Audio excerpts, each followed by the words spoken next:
the gun would go off, boom. And as fast as I could, I'd start running, and it felt as though I was skating through the air. That was a familiar sound for me during my high school years. It represented thoughts that I'd make it to the Olympics someday, and I was as qualified as any 16-year-old girl could be. I was going to wear that medal proudly around my neck and taste the success of the moment. That is, until everything I loved, which was my dream to run, started to disappear day by day. Out of nowhere, I started having these episodes where my heart would start pounding through my chest, and I couldn't get my heart rate down. I eventually started to vomit every day for over a year and a half straight due to an overpounding and irregular heartbeat. When my health began to fail, a heavy sadness came over me because it was hard to run. It eventually got so bad that I had to turn down all my full-ride scholarships to college, and that was really hard.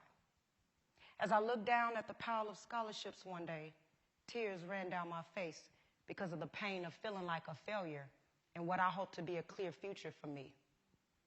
When I first shared this story, it came to me suddenly how I lost what I loved the most due to a bad diet. Now, that was momentarily an embarrassing experience for me, with knowing that I've been looked at as this physically fit woman who had it all together with her diet and can do 300 burpees, 500 push-ups, and 1,000 squats in one workout session, which is a true story.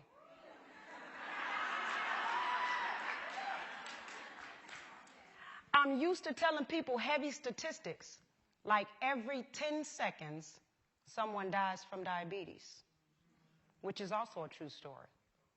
And as a matter of fact, if I use this room to represent that statistics, 15 of you would have died already, unable to hear the end of this speech. It makes you think, doesn't it? Why would you want to wait until you're dying to finally think about your health? See, my health didn't matter to me until it started to prevent me from my dreams. My reckless habits of eating finally caught up with me. And then I realized it doesn't matter what dreams you may have, you won't experience them with a deteriorating body from eating like a zombie. So, do you think you should become more educated on how foods are affecting your body? Are you paying attention to how maybe tired or constipated you get after eating gluten? Have you researched what herbs you could be taking to reverse the effects of your bad diet? And are you comfortable with totally relying on doctors and the pharmaceutical industry to have the answers for you if you do get sick? See, when I encountered my health problems, I was uneducated. And unfortunately, I was left in the hands of doctors to figure it out, and that didn't turn out so good for me. I remember it clearly. It was 1996 on a windy Wednesday afternoon in April. I finally went to go see a cardiovascular specialist concerning the decline of my health. I walked into the office, looked up and saw a picture of him on the wall and thought, that's interesting. He has a picture of him running track on the wall. So he's a doctor and he runs track? Oh, he's going to understand my story. He's going to relate. So I asked him to confirm, and he said, yeah, he did run track. So I thought, I'm in good hands. But then later I realized he never even asked me what was important, which was my diet. So I never had a true chance at healing. Man, I would have loved to tell him how I woke up every morning to flaming hot chips with cheese, and following that, a delightful mouth-watering lunch that included an ice cream sundae with extra Oreos, M&Ms, and Snickers, and a pizza. I would have found joy in telling them about my delicious and well-deserving gourmet dinner, that greasy cheeseburger with extra large fries. I felt I had worked out good enough to deserve this kind of diet. But nah, he didn't ask me about that. He just prescribed me some medication that I had no clue of. Perhaps it contained the usual side effects: heart palpitation, memory problems, muscle weakness, feeling irritable, constipation, blurred vision, or maybe even death. The Journal of American Medical Association says that people are 5 times more likely to die from prescription medication than from drug abuse, from overdose, and heroin combined. It makes you wonder who the real drug dealers are. And now I know that living healthy enough to stay away from prescription medication can save 2,000 Americans a week from dying. By the way, another 15 of you have just died from a preventable disease and are unable to hear the end of this speech.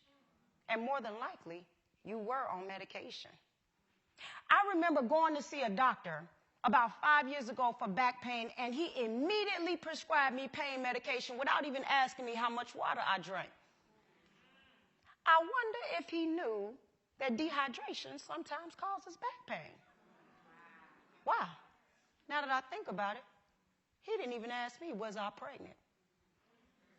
Now, there are some exceptional doctors out there, but what I want to tell you is that you must take responsibility for your own health. I continue to struggle in my health in many ways, and then one day I was talking to a friend named Ed at the time, and I wondered to myself, what would happen if people didn't need to be healed because they never got sick? Was that possible? I thought to myself, because I was tired of being sick. It was that trigger question that caused me to look at my life, my health, and my future differently. It was that question that provoked me to seek the knowledge that took me from flaming hots to cayenne pepper shots. I wish someone would have told me then what I'm about to tell you now. Choosing not to think about your health is costing you everything, whether you know it or not. It may not affect you now, but it'll surely cost you later. Don't wait until you're dying to think about living. As I listen to people's countless dreams, ambitions, goals, and expectations, I can't help myself from asking, what will you do to keep your body alive long enough to experience these dreams you have? When I start to question them about their diet, their physical exercise routine, and their sleep cycles, they wonder how I went from listening to their dreams to asking them questions about their health. It took me 10 years to get over the horrifying symptoms I experienced from a careless, walking dead diet. But the more I learned about ingredients, vitamin therapy, herbs, and how different foods and exercises affected my body, the more empowered I became. And you can become empowered too. Because of my diet change and my physical routine, I can now outperform myself versus 20 years ago. I've gotten stronger, healthier, and I have reversed my aging. I stopped putting crappy fuel in my body, and I transformed my mind to think about my health every single day.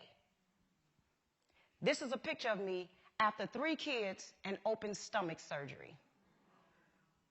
I, like some of you, have had to overcome many obstacles, like being ripped open by an almost 10-pound baby boy and cut open on my stomach from top to bottom. And it's a miracle I can still do 25 pull-ups and a 6-minute plank.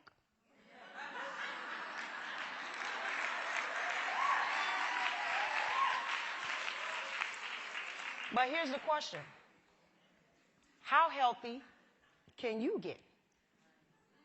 Can you see yourself with a flatter stomach, few extra muscles, get into them jeans you want to get into? I know all about that. And running around live, vibrant, and full of energy with your family? What would the healthiest version of you look like?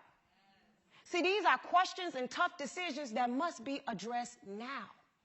You don't want to wait until you're sick or get diagnosed with diabetes before you think your health is a serious enough issue.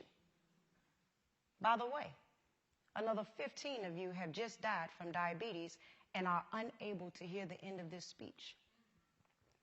As a matter of fact, if I really use this room to represent that statistics of someone dying from diabetes every 10 seconds, the whole room would be dead in less than 1 hour. Many of these preventable diseases can be overturned if we just become more proactive. The health fitness revolution claims that 70% of Americans will be diagnosed with a chronic condition and children will die before their parents for the first time in history. Now, this could be because Americans still spend $110 billion on fast food and drink 44 gallons of soda per year. If this continues, we can expect to see disease increase in our children and parents who won't be around long enough to see their grandkids being born. I had a friend tell me she walked into a coffee shop one day and saw an overweight man who she gets to be over 300 pounds with an oxygen tank order a vanilla latte with 4 extra pumps of vanilla. CNN reports some coffee drinks have over 20 teaspoons of sugar in it. Now, why would a person who don't have enough oxygen in his body do something like this to his health? It's simple. Not thinking. But before you judge him, have you thought about how much sugar and chemicals that destroy the brain were in the bread, donuts, pasta, pizza, hot dogs, cookies, and juices you may be consuming on a day-to-day basis?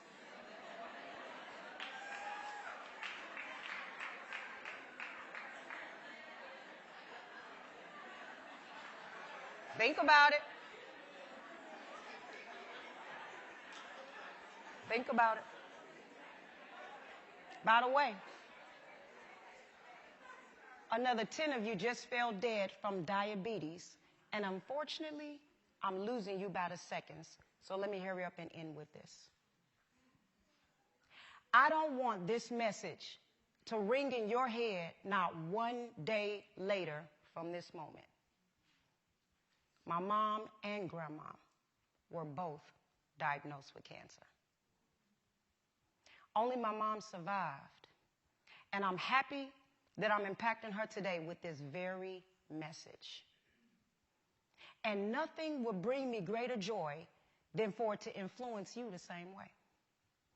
I know that if you don't think about your health now, you'll opt into thinking about it when it's not on your own terms, and that will perhaps come with consequences. You'll be taking responsibility not just for yourself, but also a generation that has grossly followed into the trap of bad habits that we have set for them as a standard. I want you to do something. Go get a food diary. Write down everything you've eaten for the last few days. Look at it and think about the changes you're going to make. You can make changes just like I did. Start seeking knowledge, like why you should drink apple cider vinegar every day. Start reading the ingredients, and when it says corn fructose syrup or hydrogenated oils, put it back on the shelf and look for something healthier. Do you want to live? Is the question. And if yes, then wake up and start thinking. I told you that every 10 seconds, someone dies from diabetes. What I want you all to do with me, if you don't mind, is do a countdown from 10. And in those 10 seconds, while someone else is out there dying from a preventable disease, you're going to make the choice in those 10 seconds to live and to run the race that you was meant to run for your future. This countdown is a sign that you're going to finally think into how you can become the best version of yourself you've ever been. But before we count, I have to say that I am grateful to be here with you today while you make this great decision. And you have all been an impressive and an astonishing audience. Now, I want you to count with me together. Let's activate. Come on. 10, 9, 8, 7, 6, 5, 4, 3, 2, 1.